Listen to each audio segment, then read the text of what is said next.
இன்னைக்கு நம்ம போட்ட வீடியோவில் ஒருத்தர் வந்து அவரும் ஒரு யூடியூபர் தான்.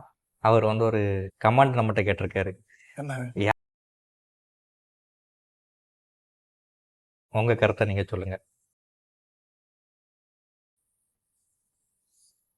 இது வந்து நமக்கு இதுக்கு பெரிய டெஸ்ட்லாம் ஒன்றும் எடுக்காம ஆமா. பிளட் டெஸ்ட் டிஎன்ஏ டெஸ்ட்லாம் தேவையில்லை.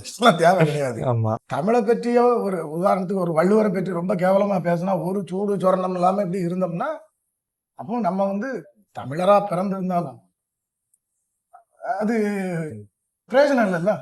அது வந்து சில பழம் இருக்கும், ம். பழம் ம்.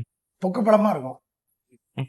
அது நெல்லுல சாவி நெல்லும்பாங்க, ஆமா, ஆமா. கேள்விப்பட்டிருக்கியா? முளைக்காது. அது உள்ள அரிசி இருக்காது, ஆனா அப்படி இருக்கும்.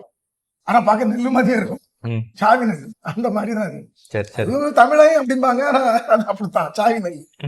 அப்படி கிடையாது. நம்மளுக்கு தமிழ் சம்பந்தப்பட்ட ம். திருக்குறளையோ நம்ம தேவாரத்தையோ அல்லது நம்ம தமிழ் மக்களையோ அல்லது தமிழ் நம்ம நாட்டையோ நம்ம ஸ்டேட்ல நம்ம கிராமத்தையோ ஊரையோ ஒரு ஆள் குறை சொல்லும் போது ஒரு கோபமும் வெறியும் வருதுதான்.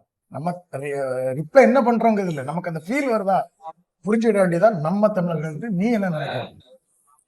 என் கருத்து என்னன்னா, தமிழ் பேசுறது எல்லாருமே தமிழர்கள் கிடையாது. தமிழ் வந்து நம்மளோடையும் பக்கத்து மாநிலத்துல இருந்து வரவங்க நம்மளோட நல்லாவே தமிழ் பேசுவான், நல்லாவே திருக்குறள் படிப்பான், எல்லாமே இருக்கும். முருகன் எல்லாமே இருக்கும். திருவள்ளுவர், தமிழழகன் எல்லாமே இருக்கும். ஆனா எக்ஸாம்பிளுக்கு ரங்கராஜ பாண்டே கேள்விப்பட்டிருக்கீங்களா? ரங்கராஜ பாண்டே ஒரு நல்ல பத்திரிகை, நல்ல பத்திரிகைல தமிழ் அவரை மாதிரி பேச முடியுமா? சூப்பரா பேசுவாரு. ஆனா பாண்டேன்னு ஒண்ணு வச்சிருக்காரு. அவர் எந்த இனத்துல உள்ளவரு, எந்த மொழியை சார்ந்தவரு அதுல தெரியுது.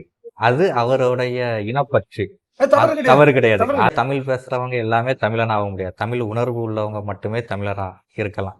இன்னொன்னு, தமிழ் பேச தெரியாத ஆட்களும் தமிழ் உணர்வு வரும், அவங்களும் தமிழர்கள் தான். லண்டன்ல பிரான்ஸ்ல சில நம்ம டிக்டாக் வீடியோ எல்லாம் போடுறோம்ல, தமிழ் தவறுதலா பேசுவாங்க. ஆனா அது வந்து பச்சை குழந்தைகள் பேசுற மாதிரி அதை கேட்கறதுக்கு வந்து இனிமையா இருக்கும், அழகா இருக்கும். அதனால அவங்கள வந்து தமிழர்கள் இல்லைன்னு நம்ம ஒதுக்க முடியாது. அவங்களும்